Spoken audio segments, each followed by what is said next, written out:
Querido amigo, hoje vamos concluir o estudo desse primeiro capítulo da carta escrita pelo apóstolo Pedro. Nessa primeira carta, nós vamos estudar o capítulo 1, versículos 22, 23, 24 e 25. 1 Pedro 1, 22 a 25. Nesses versos encontramos um dos temas mais importantes que devem ser aprendidos e desenvolvidos por todos nós cristãos. Estudaremos sobre o amor fraternal, uma atitude que deve caracterizar o verdadeiro cristão. A Bíblia desafia todo cristão a ser santo, como servo e imitador de Jesus Cristo. Nessa primeira carta do apóstolo Pedro, encontramos uma ênfase especial no amor fraternal.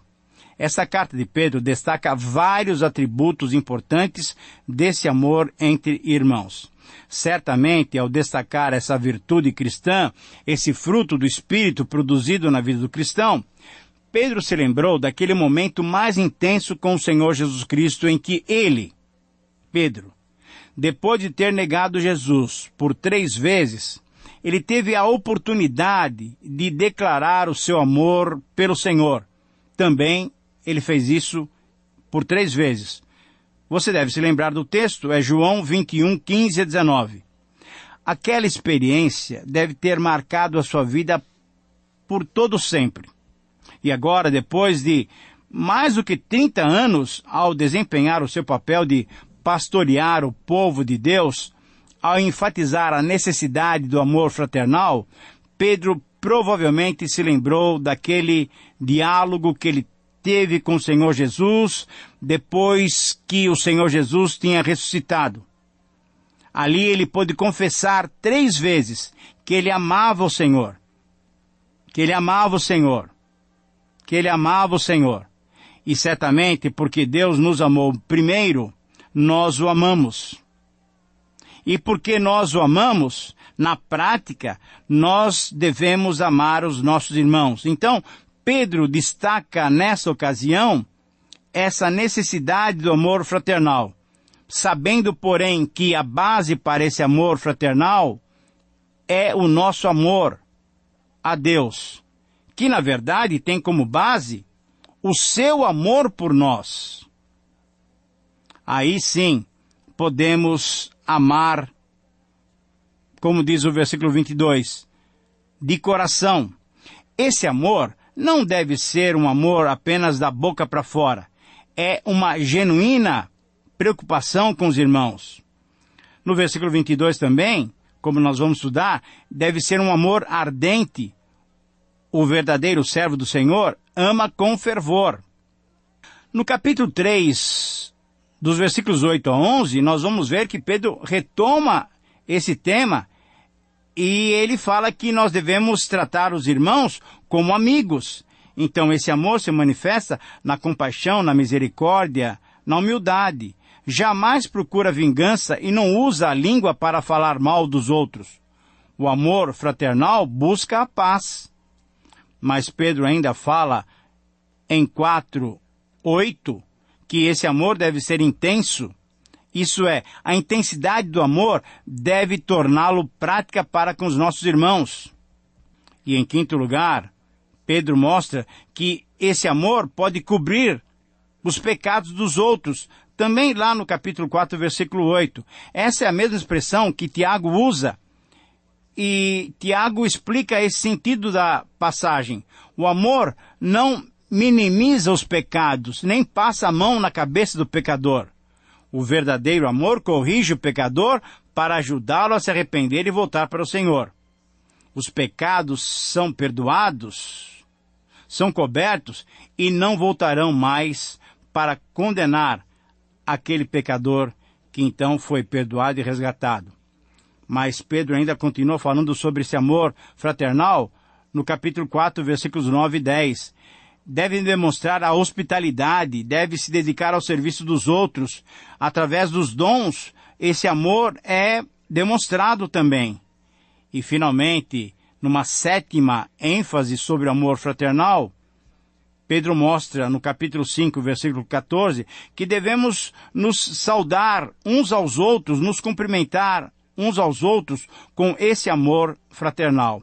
O cumprimento entre irmãos reflete o amor mútuo que deve existir na família de Deus. Então, esta carta de Pedro realmente é uma carta que, por 7 vezes, destaca esse tema do nosso estudo de hoje, o amor fraternal. Então, todos os que buscam a santificação como discípulos de Jesus Cristo devem demonstrar o amor fraternal, um amor não fingido, amando uns aos outros ardentemente. Diante dessas colocações, diante desses versos tão contundentes, tão objetivos, tão claros, o título para o nosso estudo hoje é A Prática do Amor Fraternal, ou o Amor Fraternal, com base em 1 Pedro 1, 22 a 25. Na verdade, querido amigo, lembramos daquela última noite de Jesus com os seus discípulos. Lá naquela última noite, quando ele lavou os pés dos discípulos e transformou a cerimônia da Páscoa judaica na ceia memorial. Jesus identificou ali um mandamento-chave que precisamos guardar. O meu mandamento é esse, que vos ameis uns aos outros, assim como eu vos amei. Você deve se lembrar dessa palavra do Senhor Jesus, lá no capítulo 13 de João. O amor fraternal seria e deve ser a maneira pela qual o mundo vai reconhecer que nós somos discípulos de Jesus. Mas como considerar esse um novo mandamento, se o mandamento para amar os outros é tão antigo quanto Levítico 19, 18? Conforme João, o mandamento de Jesus para amar uns aos outros foi um novo mandamento. Você lembra também dessas palavras do Senhor Jesus? Novo mandamento vos dou, que vos ameis uns aos outros, assim como eu vos amei, que também vos ameis uns aos outros. João 13:34. E a novidade do mandamento é o novo padrão. Não é o mandamento em si, mas é o novo padrão de amor. O amor que Jesus teve para conosco, para com o seu povo, é o amor que deve padronizar o meu relacionamento com você, o seu relacionamento com o seu irmão. Esse é um amor que é maior do que qualquer um que jamais existiu sobre a face da terra. Precisamos imitar a Jesus no modo como amamos os outros. E o que ele fez? Ele amou-nos até o fim, dando sua vida por nós. Agora, deve-se notar que Jesus não mencionou as consequências desse amor diferenciado naquela mesma noite. Mas depois de anos vendo a igreja praticar esse amor, ele apresentou e reforçou a necessidade de percebermos as consequências desse amor. João, o apóstolo, descreveu essas consequências na sua primeira carta. Amar os irmãos é uma matéria de luz e trevas. Amar os irmãos é uma matéria de vida e morte. É uma matéria de conhecer a Deus e não conhecê-lo. De fato, sem amor fraternal, não se pode amar a Deus.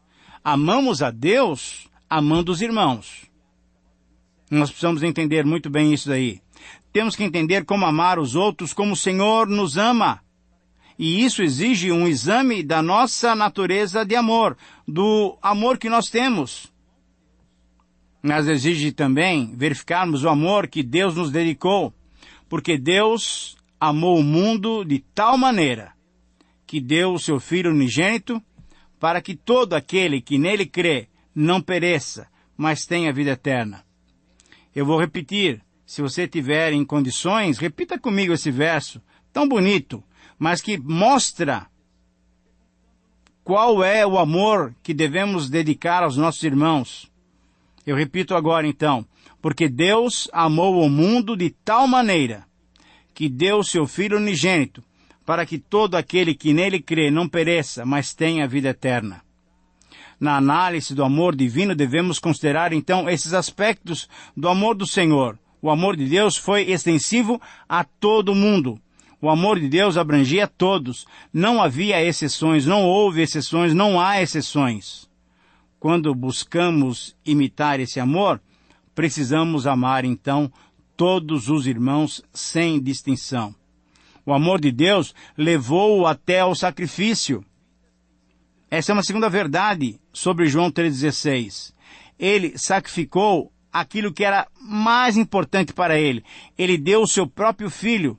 Nenhum dom, nem sacrifício poderiam ter sido maiores do que a oferta que ele deu para nós. Ele deu o seu filho unigênito, o seu único filho. Precisamos deixar prontamente o nosso ponto de conforto, as nossas conveniências, os nossos direitos, as nossas posses, a nossa própria vontade para amar, para servir, para nos sacrificarmos pelos nossos irmãos. Em terceiro lugar, o amor de Deus buscava os melhores interesses dos seus amados. Deus nos amou e deu seu Filho para que pudéssemos ter o quê? Vida eterna. Exatamente isso. Então, o verdadeiro amor não é uma frouxa indulgência, não. Mas é uma vontade de tomar decisões firmes para o bem-estar espiritual dos nossos irmãos. O amor de Deus em Jesus foi completo. Jesus amou os seus discípulos consistentemente até o fim. João 13:1 menciona isso. Amar um ao outro não seria tão difícil se pudéssemos ver, se pudéssemos perceber uma coisa ocasional, alguma coisa passageira.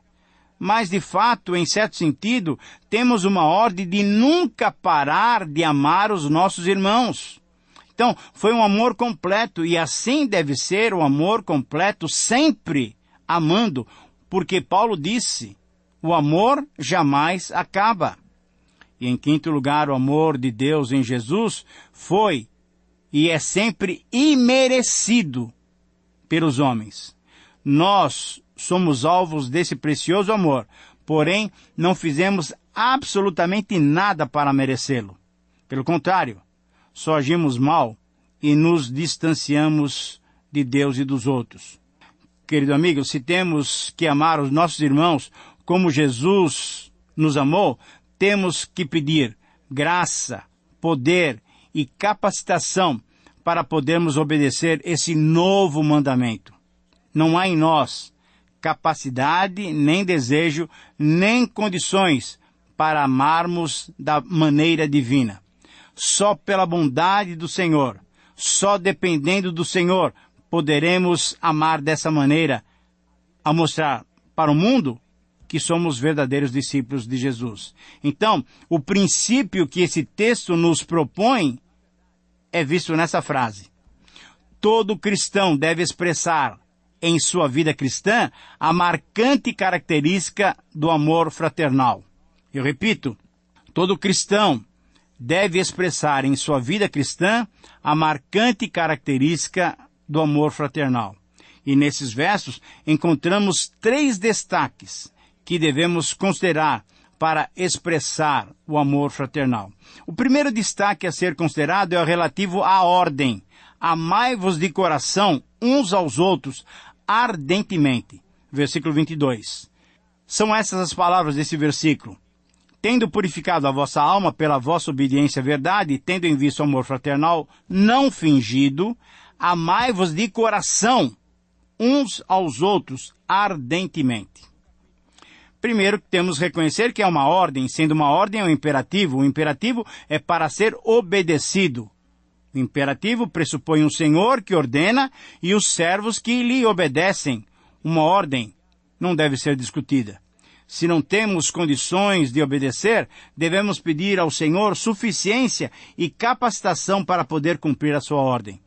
Ele que ordenou certamente nos dará condições para obedecê-lo. Esse amor deve ser sincero, o amor fraternal não pode ser hipócrita. O amor seja sem hipocrisia, disse Paulo. João, caracterizado como discípulo do amor, também deixa claro que esse amor deve ser prático. Nós sabemos que já passamos da morte para a vida, porque amamos os nossos irmãos. Aquele que não ama permanece na morte. Todo aquele que odeia seu irmão é assassino. Ora, vós sabeis que todo assassino não tem a vida eterna em si mesmo. Nisto sim conhecemos o amor, que Cristo deu a sua vida por nós. E devemos o quê? Devemos dar a nossa vida pelos irmãos.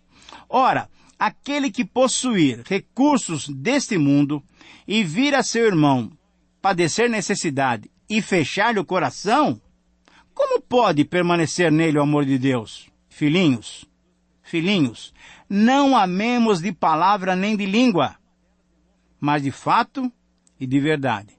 1 João, capítulo 3, do versículo 14 até o versículo 18. Esse amor deve ser ardente, o amor fraternal deve ser intenso, sendo que esse amor é fruto do Espírito que o implantou em nós, ele deve vir da onde? Do nosso coração. O fervor, a intensidade do amor, de todo o coração, é a maneira pela qual nós vamos demonstrar que amamos e que servimos os nossos irmãos. O segundo destaque dessa passagem que precisamos considerar é o relativo ao motivo. Por que nós devemos amar? Porque nós fomos regenerados de uma semente não corruptível. Fomos regenerados de uma semente incorruptível. Veja o versículo 23. Pois fostes regenerados não de semente corruptível, mas de incorruptível, mediante a palavra de Deus, a qual vive e é permanente. Queridos amigos, nós temos um motivo. Nós somos regenerados, isso é, nascemos de novo. Ao nascermos de novo, nascemos do Espírito, como Jesus explicou para Nicodemos. Como novas criaturas, deixamos para trás a antiga maneira de amarmos, em que esperávamos o quê? Amávamos e esperávamos recompensas. E passamos a amar de uma nova maneira, de um modo espiritual, de um modo espontâneo, de um modo altruísta, de um modo sem esperar recompensas. Temos então um novo status, nós fomos purificados também, e essa purificação pressupõe uma lavagem, pressupõe uma limpeza completa da antiga maneira de viver. Essa purificação, essa limpeza, feita pelo Senhor Jesus Cristo, foi explicada por ele para Pedro. Pedro falou, Senhor, não vai me lavar os pés. Jesus falou, se eu não te lavar os pés, não tem parte comigo. Aí Pedro logo pediu, não, então, não somente os pés, mas também as mãos e a cabeça. E o Senhor Jesus falou, quem já se banhou, não necessita de lavar senão os pés. Quanto a mais, já está todo limpo. Ah, querido amigo, porque nós somos purificados, porque nós somos lavados no sangue de Cristo, temos uma nova maneira de agir e reagir. E o nosso amor deve ser igual ao amor de Jesus. Temos um compromisso de obedecermos. Somos um povo sob o comando de um Senhor, sob as ordens de um Senhor. Somos servos de um Senhor. E nessa relação de Senhor e servo, o Senhor ordena e o servo obedece. Por isso, o terceiro destaque a ser considerado, e finalizando o nosso estudo, é o relativo ao fundamento, à base desse amor, mediante a palavra de Deus, a qual vive e é permanente. A palavra do Senhor, porém, permanece eternamente, essa palavra que nos foi evangelizada. Querido amigo, a erva passa, a flor da erva cai e murcha, a palavra do Senhor, porém, permanece eternamente. A base para as nossas ações é a Bíblia Sagrada, a palavra de Deus é eterna. A comparação é muito clara, a flor da erva se esvai, a palavra de Deus permanece. Enquanto que a flor da erva se desfaz, murcha e morre, a palavra de Deus é viva e permanente.